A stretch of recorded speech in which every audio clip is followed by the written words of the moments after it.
Hey, what's going on, guys? This is Mark with Niche Authority Empire. I'm going to give you a massive resource list, and this is going to make your life so much easier.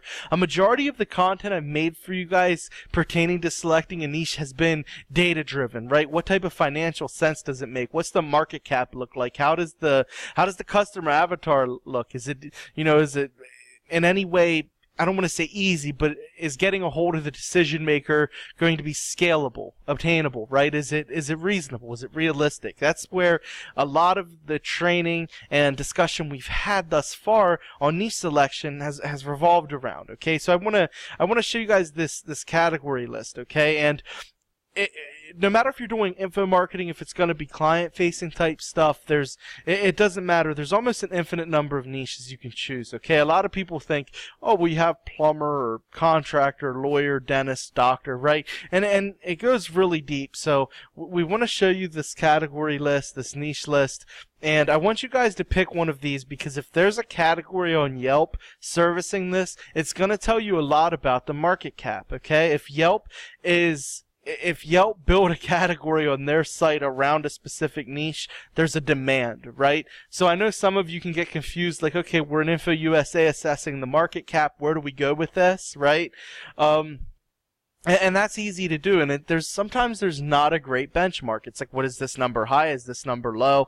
And realistically, we want to go for numbers that if a very small percent of the people if a very small percent of your potential customers, the customers that are out there that could buy from you, if a very small percent purchased from you, it would create a great stream of revenue. Okay, so that's kind of the benchmark we have to use, and all of those things are a bit subjective. So we can cut out a lot of the heavy lifting and kind of the mind-melting decision-making by just using this list. It can give you a ton of ideas.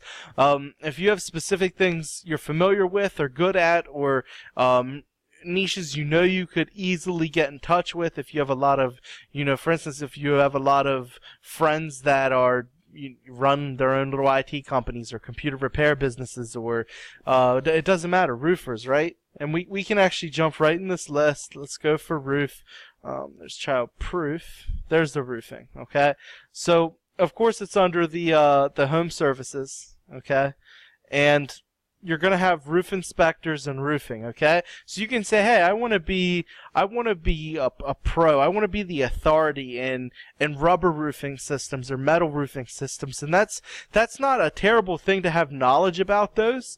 And I'll talk more about that in a second. But the problem is to niche down for your directory site, there's not going to be a big enough demand. You're actually going to take the market cap ceiling and you're just going to smash it onto your head. You're going to dramatically lower the market cap ceiling by micro niching too far. Now, if you do know a lot about rubber roofing, or you say, hey, well, I want to deal with guys who do rubber roofing because it's such a high dollar, high margin thing for an efficient and effective roofing mechanic team, that's fine. But I would still target the broad roofing. Okay, we need to target the broad, and then the smart way to do that would be to say, hey, are you guys offering rubber roofing solutions, right? Just like we talk about through the whole thing, what value can you bring to roofers in general? And if you can say, hey guys, here's my 10-step plan where over the next 6 to 12 months, you can implement rubber roofing installation into your arsenal and have a team performing it and doing it right. Here's the businesses that'll come out. There's a lot of companies, rubber roof manufacturers that'll come out and help with installations. They'll certify your team. A lot of roofers might already know that, but if you have a complete plan that teaches a typical roofer how to implement that, who to call, what companies to use, how to upsell insurance or get the right warranties for the end user.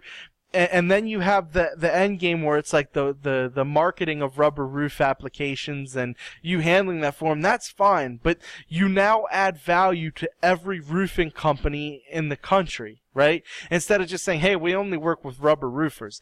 You guys don't want to micro niche down that far. Now to say, hey, here's how you can implement metal roofing or rubber roofing, right? And that goes for anything. If someone does siding, and you say, hey, we want to only work with people that do, I don't know, like Hardy Plank, right? Where it's a higher dollar siding application.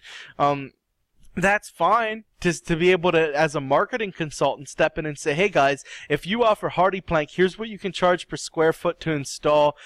Here's some of the best providers. Here's you know, this and that. To be able to offer that type of consulting and advice is powerful. But you don't want to micro niche yourself down where a typical siding contractor isn't going to call you because they don't offer, right? Because they're not a quote-unquote HardiePlank installer. And I understand using the roofing and siding, you know, a lot of companies offer a plethora of solutions, and that's fine.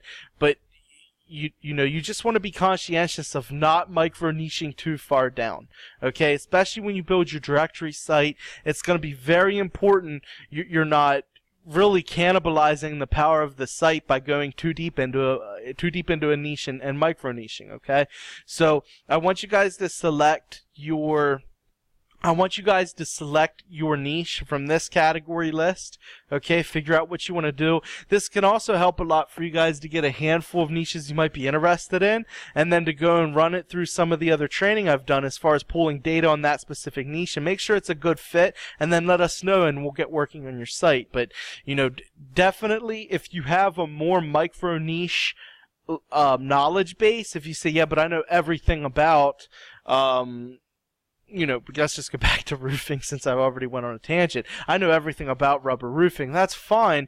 Then that seems like a great upsell to regular roofers. It seems like you could be a great consultant to add a ton of money to a roofing business by teaching them how to do that. But you don't want to just cannibalize your potential growth by saying, hey, I only deal with rubber roofing. So I really want to stress the importance of you guys picking a niche off this list. As you can see, there's tons of options. Don't allow it to get you weighed down either. You guys know where your knowledge base is at. You know where your interests are. You know what you enjoy.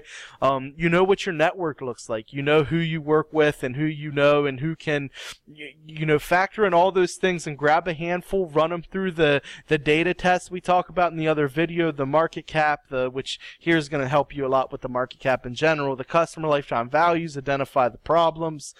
Make sure you can solve the problems in the niche. Make sure there's enough money in the niche for you to do well, becoming an authority, and take it to the next level, guys. That's all I need you guys to do. Just pick a niche here, run it through the test, and let us know, and we'll get working on your site. Thanks a lot, guys.